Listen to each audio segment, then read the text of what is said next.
Welcome to IADS Retail Park, a podcast by the International Association of Department Stores. Here, we explore retail innovation, strategy, and transformation. From the evolution of department stores to global retail trends, the IADS Retail Park delivers insights, stories, and strategies to help you navigate the retail industry. This podcast uses AI cloned voices created with human oversight to ensure quality and accuracy. Turkey has a population of 85 million people.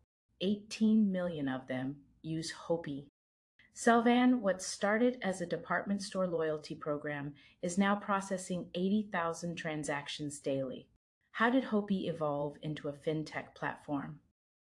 The story begins in 1998, before Hopi even existed.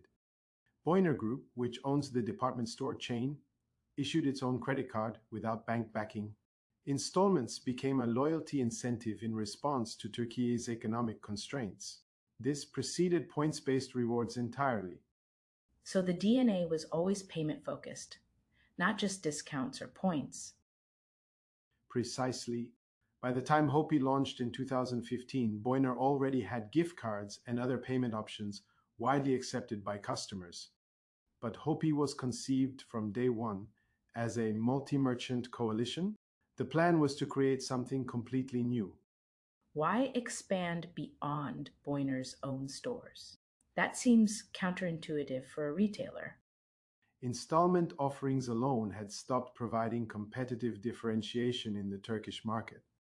Hopi quickly broadened to include over 300 merchant partners across retail categories: gas stations, supermarkets, even Boyner's direct competitors. Partnering with your own competitors is a bold move. It reflects Hopi's strategy of building a genuine coalition that enhances national appeal. Operating independently from Boyner, Hopi recorded 25 billion Turkish lira in GMV in 2023. That's approximately 707 million US dollars. The plan was to double that in 2024. With 18.2 million members in a nation of 85 million, that's substantial market penetration. How does Hopi coexist with individual retailers' own loyalty programs? Technical integration with merchant cashier systems facilitates instant reward transactions at point of sale. It's frictionless for customers. Hopi's program complements rather than replaces individual retailer initiatives. This flexibility is key to its inclusiveness. You mentioned Hopi handles sensitive customer data. Privacy must be critical. Strict adherence to privacy regulations that mirror Europe's GDPR standards. Hopi can extract insights from customer data, but this information remains securely protected. Compliance ensures trust, which is fundamental to the platform's success. The next evolution was into MarTech capabilities. What triggered that transition? As Hopi accumulated detailed customer knowledge, it seized the opportunity to enhance its value proposition.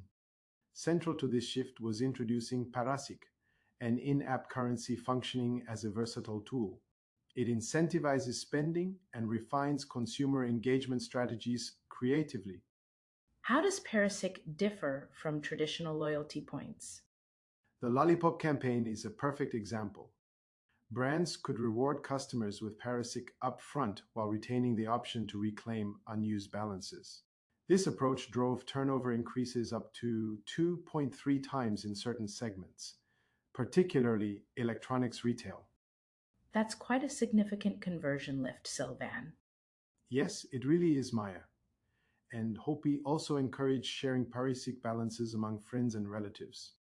Socially connected rewards motivate additional customers to join and spend more. For every Hopi user who shared Paracik, an average of 1.6 friends became active shoppers. So virality was built into the currency design itself.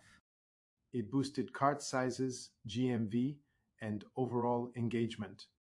Leveraging data-driven insights, Hopi expanded its client base beyond traditional retailers. Brands eager for targeted and innovative marketing approaches became clients. That naturally leads into AdTech services. How did Hopi position itself there? Its ability to segment consumer data and precisely target audiences made it appealing. Over 100 brands across diverse sectors now use Hopi's AdTech services. Finance, cosmetics, technology sectors, some aren't even participants in the original loyalty program. So Hopi sells advertising access to its user base regardless of whether brands participate in loyalty? Yes, that's right, and this is how I would frame it. It delivers a competitive advantage over conventional loyalty-based promotions. Advanced audience segmentation, and optimal advertising channel selection. This evolution positioned Hopi to help businesses navigate a complex digital landscape and optimize marketing investments. The FinTech pivot seems like the biggest strategic leap. What drove that decision, Sylvan? Roughly 20 million individuals in Turkey remain without access to banking services. A substantial proportion are women who manage finances indirectly through family accounts. Hopi recognized an opportunity to broaden its customer base and foster financial inclusion. That's a massive, underserved market. Hopi introduced prepaid cards and mobile payment solutions.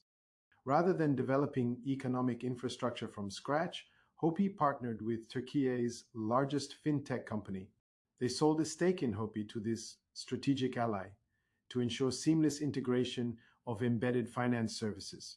What financial products does Hopi now offer? Digital loans and credit services that can be approved quickly within the Hopi app. This removes traditional barriers to accessing credit. Within just 10 months of launching fintech capabilities, Hopi received nearly 1 million finance applications. 1 million applications in 10 months is extraordinary volume. They approved over half, significantly above the typical 30 to 35% approval rate seen among local banks. This surge translated into substantial extra transaction volumes, surpassing 450 million Turkish lira, about 13 million US dollars in GMV. It added a lucrative commission-based revenue stream.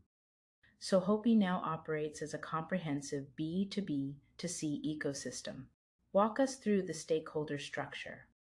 Approximately 18.3 million users interact with the platform, generating around 83,000 daily transactions. On the business side, 550 partners rely on Hopi's framework for building or enhancing their loyalty and CRM programs. Crucially, Hopi can provide a retailer with an entire loyalty solution from the ground up. That would typically be resource intensive and complex to develop independently. Hopi's underlying approach is enabled by its broad and varied data sources. This surpasses what any retailer could accumulate individually. Partners gain additional insights and capabilities through Hopi while complementing their existing loyalty programs. Now, Selvan, for department stores specifically, what's the key lesson from Hopi's evolution? Hopi demonstrates how businesses can transcend traditional boundaries. It started from a retailer's need to differentiate, but recognized early that the real value was in building infrastructure others could use.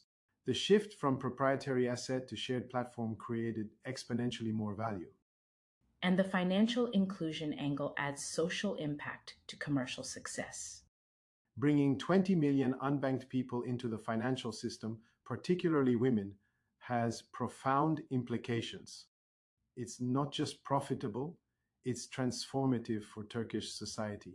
Hopi's approval rates for credit applications demonstrate that traditional banking criteria excluded viable customers. What are Hopi's international ambitions?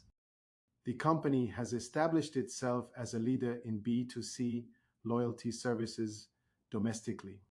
The ambition now is to secure its position as an indispensable partner for consumer-facing businesses internationally.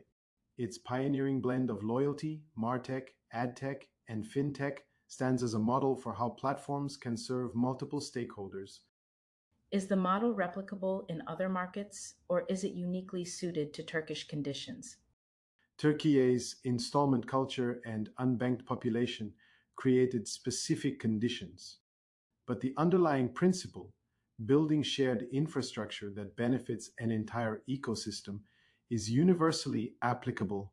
The technical integration capabilities, the data segmentation, the multi-merchant approach all translate to other markets. For retailers considering similar platform strategies, what's the critical success factor? Willingness to serve competitors and partners equally.